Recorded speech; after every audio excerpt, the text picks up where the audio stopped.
நீண்ட நெடிய நேரத்திற்கு பிறகு தலைமையுரை என்ற முறையில் நீதியரசர் ஐயா அவர்களை அன்புடன் தலைமையுரை ஏற்க வாழ்த்தி வரவேற்கிறோம். இந்த அறக்கட்டளை மும்மூர்த்திகள் 3. இது ஆரம்பித்தது ரூபன், அவர் கிறிஸ்டியன் நினைக்கிறேன், அவர் கிறிஸ்டியன் 1. 2வது நம்ம அதில் அப்துல் கலாம் டாக்டர் உடுமலைப்பேட்டை கலாம் வந்திருக்கிறாங்க, அவர் இஸ்லாமிய சமுதாயத்தை சேர்ந்தவர். என்னை இங்கே அழைத்ததே கொண்டு வந்து முகமது ரஃபின்ட்டு இருக்கிறார், முன்னாள் இருக்கிறார்ல, அவர் தான் என்னை அழைத்தது. முஸ்லீம் சமுதாயம், இந்து சமுதாயம், சொற்பொழியாளர் வந்திருக்கிறாங்க. எல்லாமே மும்மூர்த்திகள் மாதிரி 3 மதத்தினர் இருக்கிறாங்க. ஏன்னா 3 மதத்தினரும் ஒரே நோக்கத்தை தான் சொல்கிறார்கள். அதுக்கு ரெப்ரசன்டேட்டிவ்ஸ் மாதிரி வந்திருக்கிறாங்க, மற்றவங்களும் எல்லாம் வந்திருக்கிறாங்க. எந்த 3 முறைன்னா சூரியன் போல இந்த ட்ரஸ்ட் செயல்பட வேண்டும் என்பதற்காக சொல்கிறேன். சூரியன் நமக்கு ஒளியை கொடுக்குற, சூரியன் தான் கடவுள். கடவுளுக்கு ஒரு உதாரணம், சூரியன் கடவுள் இல்லை, சூரியன் உதாரணம். அந்த உருவத்தை பார்க்குறோம். அந்த உருவம் ஒளியை நமக்கு கொடுக்குது, நம்ம வாழ்வுக்கு தேவையான, உயிர் வாழ்வுக்கு தேவையான ஒளியை கொடுக்குது. 2.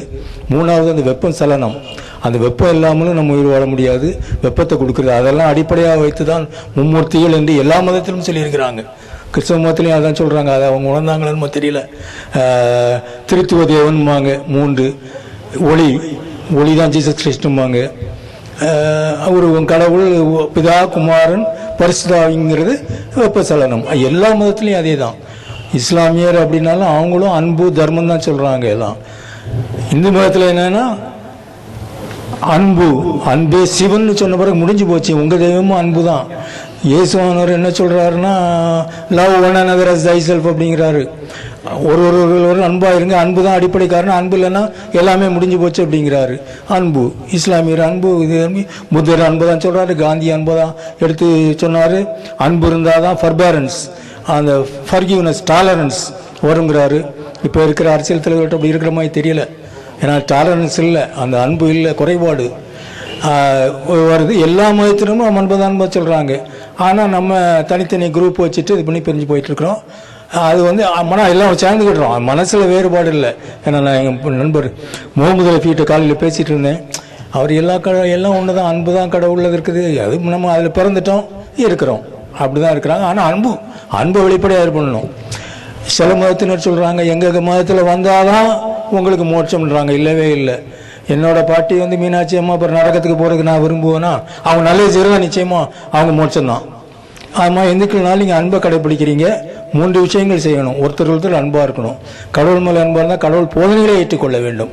அந்த சொற்பொழிவுகளை அவங்க செய்துட்டு இருக்காங்க.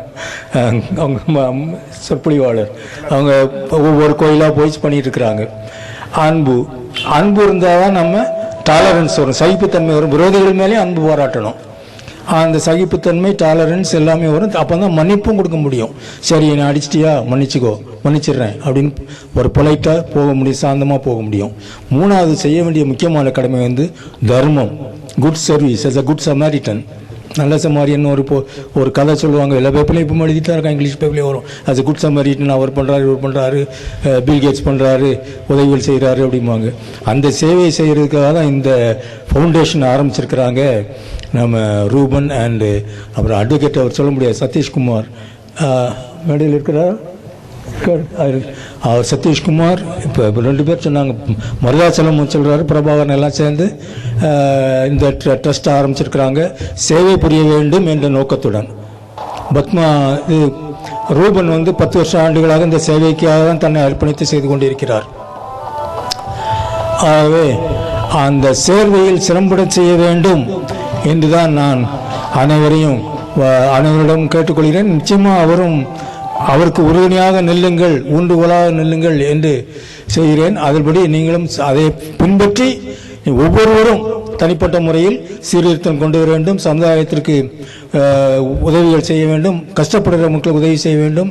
அந்த குட் சமாரிட்டன்கள் என்ன சொல்கிறாங்கன்னா வேண்டியவங்களுக்கு, சொந்தக்காரங்களுக்கு, உறவினர்கள் செய்வது அது இதில் உதவிகள் இல்லை. அது என்ன சொல்கிறது, சர்வீஸ், குட் சர்வீஸ், நல்ல சேவை இல்லை. சேவை என்னென்னா யாரோ தெரியாதவங்க இப்போ சொன்ன மாதிரி சுனாமிக்காக எவ்வளோ டொனேஷன்லாம் கொடுக்குறாங்க. யாரோ அவங்க கஷ்டப்பட்டுட்டு இருக்கிறாங்க. இயற்கை சீற்றத்தால் எழுந்த கடல் சீற்றத்தால் எழுந்த அந்த இதில் பாதிக்கப்பட்டவர்களுக்கு உதவிகள் செய்து கொண்டிருக்கிறாங்க. அதுதான் குட் சர்வீஸ். அதே மாதிரி எவனோ அந்த இதில் குட் சமாரியனில் என்ன சொல்கிறாங்க, எவனோ ஒருத்தன் போகிறான், கொள்ளைக்காரங்க அடித்து போட்டுடுறாங்க, காட்டில் கிடக்கிறான், எல்லாம் பாதிரியார் கூட பார்த்துட்டு போயிட்டு தான் இருக்கிறாருங்கிறாங்க. பாதிரியார் போகிறாரு, வேதம் படிக்கிறவங்க போயிட்டே இருக்கிறாங்க.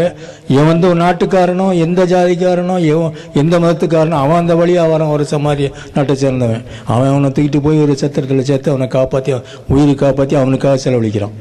அதுதான் சேவை. அந்த சேவையை தான் செய்வதற்காக தான் இந்த இயக்கமும் தோற்றப்பட்டு வைக்கிறது. அதற்காக நான் நமது சதீஷ்குமார் அட்வொகேட்னு ஒன்று தனியாக இருக்குன்னு சொல்கிறாங்க. ரியலாகவே உண்மைக்குமே அவர் ஈடுபாடோடு அதில் சேர்ந்துருக்கு செய்கிறாரு. நம்ம ரூபனோட சேர்ந்து அதுக்கு இன்னும் பல சேவைகள் செய்து உயர வேண்டும். அப்துல் கலாம் எப்படி உயர்ந்தாரோ, சாதாரணமாக கீழக்கரையிலிருந்து இந்தியாவிலே பூராவும் உலகம் பூராவும் தெரிகிற அளவுக்கு பேர் வாங்கினார்னா கீழக்கரையில் சாதாரண ஒரு நான் ராமநாதபுரம் டிஸ்ட்ரிக்ட் நான் இருந்திருக்கிறேன்.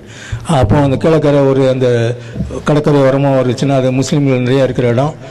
அதில் ஒரு சாதாரணமான அவர் படித்த என்ஜினியரிங் மெட்ராஸ் இன்ஸ்டியூட் ஆஃப் டெக்னாலஜின்னு குரோம்பேட்டில் இருக்குது. அங்கே இன்ஜினியரிங் படித்தார். அட்டாமிக் எனர்ஜி கமிஷனில் போய் ஜாயின் பண்ணார்.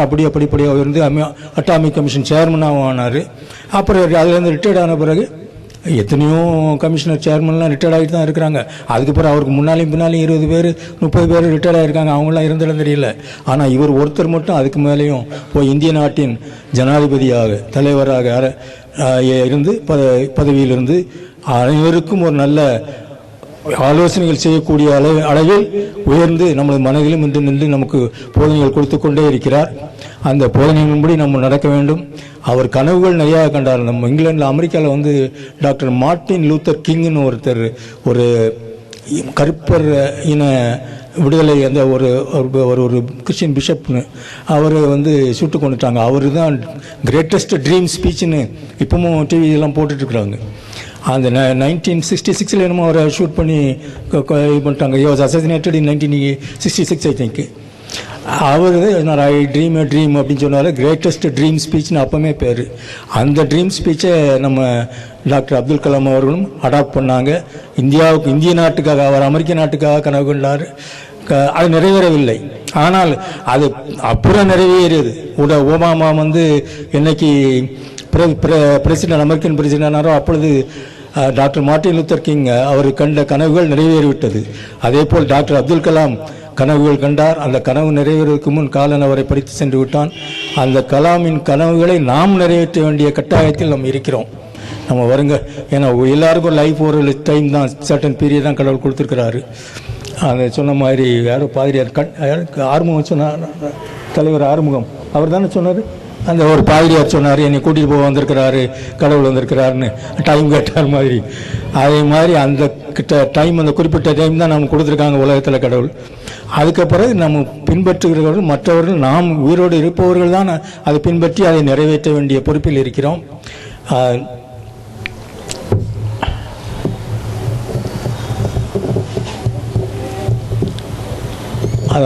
இந்த சட்டத்தில் ஒன்று சொல்லுவாங்க, all are equal before law. சட்டத்தில் முன் அனைவரும் சமம். அதே மாதிரி கடவுள் முன்னாலும் எல்லோரும் சமம். நீங்கள் எந்த மதத்தினராக இருந்தாலும் சரி சமம். நீங்களும் மோட்சத்துக்கு போக முடியும். அந்த இதில் சொல்லுவாங்க, என்ன செய்யணும்னா தர்மம் தான் பண்ணணும். தர்மம் பண்ணிங்கன்னா அவனுக்கு மோட்சம். பெரியார் பேச்சு ஈவேர பெரியார் பேச்சையும் கேட்டிருக்கிறேன். அவராக தான் சொல்லுவார். அதை கதையை சொன்ன டைம் ஆகும் அப்படின்னு சொல்லு. ஆகாரம், உணவு கொடுக்கணும், உடை கொடுக்கணும் கஷ்டப்பட்டவங்களுக்கு, இல்லாதவங்களுக்கு. ப்ளஸ் உடை, இருக்கிற இடம் கொடுக்கணும், வீடு கொடுக்கணும். இந்த 3 தான் முக்கியமானது மனிதனுக்கு தேவை. உணவு இல்லாமல் இருக்கிறவங்க உணவு கொடுத்தீங்களா அப்படின்லாம் கடவுள் கேட்குறாரு. கடைசியில் கேட்குறா. வேதத்தில் வருது, கிறிஸ்தவ வேதத்தில் வருது. உணவு கொடுத்தீங்களான்னு கேட்குறாரு. இல்லை. உடை கொடுத்தீங்களா, ஆடை இல்லாதவங்களுக்கு இல்லை. அப்படின்னா இடமாவது கொடுத்தீங்களா, அதுவும் இல்லை. இருக்க இடம் கொடுக்கலன்னா நீங்கள் நரகத்துக்கு போங்க அப்படின்றாரு. இதெல்லாம் அதாவது இடது பக்கத்துக்கு போங்க நரகத்துக்கு. நீங்கள் இதெல்லாம் செய்தீங்க, அதனால இந்த 3ஐயும் செய்தீங்க. இடம் இல்லாதவங்களுக்கு நீங்கள் இந்த பக்கம் வலது பக்கம் வாங்க, மோட்சத்துக்கு வாங்க அப்படிங்கிறார். இதுதான் அடிப்படை. கிறிஸ்தவ மதத்தின் அடிப்படை அதான். எல்லா மதத்துக்கும் அதான் அடிப்படை. இதை நம்ம பின்பற்றினால் எந்த மதத்தில் இருந்தாலும் இந்த மதம் பெரிய கடவுள், அந்த கடவுள் பெரிய கடவுள் இல்லை, கடவுள் சொன்ன போதனைகளைத்தான் நாம் கை கொள்ள வேண்டும். இப்போ வந்திருக்கிற நம்ம assistant director of Khadi and village industries board வந்திருக்கிறாரு. அவரெல்லாம் இது ஒரு நோக்கத்தோடனா அது சர்வீஸ் மோட்டிவ். இப்போவுமே அவர் கவர்மெண்ட் சர்வீஸில் இஸ் கெசட்டட் ஆஃபீஸர் அப்படின்னா கூட, டிஸ்ட்ரிக்ட் ஆஃபீஸர்னா கூட வந்திருக்கிறாரு அப்படின்னா அவருக்கு இப்போவுமே அந்த மனசில் சேவை உள்ளம் அவர் இருக்கிறதுனால தான் இந்த மாதிரி இந்த ஃபங்க்ஷனுக்கு வந்திருக்கிறாரு. ஏன்னா உண்மையை பெருமையாக நான் பார்த்துட்டு இருந்தேன், அவர் வரும்போதும் பார்த்துட்டு இருந்தேன். ஏன்னா அந்த போஸ்ட்லாம் எப்படி போஸ்ட்னு தெரியும். நானும் once upon time I was judicial officer also, I became judge also. அதனால் எனக்கு தெரியும் என்னென்ன இதில் நிர்பந்தத்தில் இருந்தாலும் தெரியுமா வராங்கன்னு. அந்த மாதிரி ஒரு இது ஆரம்பிச்சிருக்கிறாரு. மேலும் மேலும் நம்ம வளர வேண்டும் என்று நான் வாழ்த்துகிறேன். இந்த இவருக்கு என்னென்ன உதவி செய்யணுமோ நீங்கள் தான் தூண்கள். நீங்கள் சப்போர்ட் பண்ணாதான் இந்த இயக்கம் இன்னும் பெரிய அளவில் வரும். நானும் அவருக்கு உறுதுணையாக இருப்பேன். அதை முடிஞ்ச அவருக்கு ஆலோசனைகள் என்னால் என்ன ஹெல்ப் பண்ண முடியுமோ அதை செய்ய போகிறேன். பணம் இல்லாட்டில் நம்ம லெவலில் என்னென்ன பண்ண முடியுமோ நான் செய்யறதுக்கு நான் காத்துட்டு இருக்கோம். ஆனால் நீங்களும் கூட சேர்ந்து இது ஒரு பெரிய இயக்கம், ஒற்றுமை இருந்தால் தான் முடியும். ஒன்றுபட்டால் உண்டு வாழ்வு அப்படின்ன மாதிரி அதை அமெரிக்காவில் ஒரு பழமொழி சொல்லுவாங்க, united we stand, divided we fall. விழுந்துருவோம் இல்லைன்னா, நீங்கள் சேர்ந்து தான் நிற்கணும். சேர்ந்து நிற்க வேண்டும் என்று நான் வாழ்த்துகிறேன். உங்கள் அனைவருக்கும் நான் வாழ்த்துகிறேன். மூன்றே திருத்துவம், 3 ஞாபகம் வச்சுக்கோங்க. அன்பு, மன்னிப்பு, அதாவது சகிப்புத்தன்மை, 3வது தர்மம். இந்த 3 மனசில் படிஞ்சுக்கோங்க. நீங்கள் மோட்சம்தான். எல்லா உலகத்தில் எல்லா ஆசீர்வாதமும் உங்களுக்கு உண்டு, அப்புறமும் நித்திய வாழ்வு உங்களுக்கு உண்டு. அதை நோக்கத்தில் கொண்டு அந்த சீரியஸ் மனப்பான்மை, சேவை மனப்பான்மையுடன் அனைவரும் நாம் செயல்பட வேண்டும், ஒத்துழைக்க வேண்டும் என்று கேட்டுக்கொண்டு விடைபெறுகிறேன். நன்றி, வணக்கம்.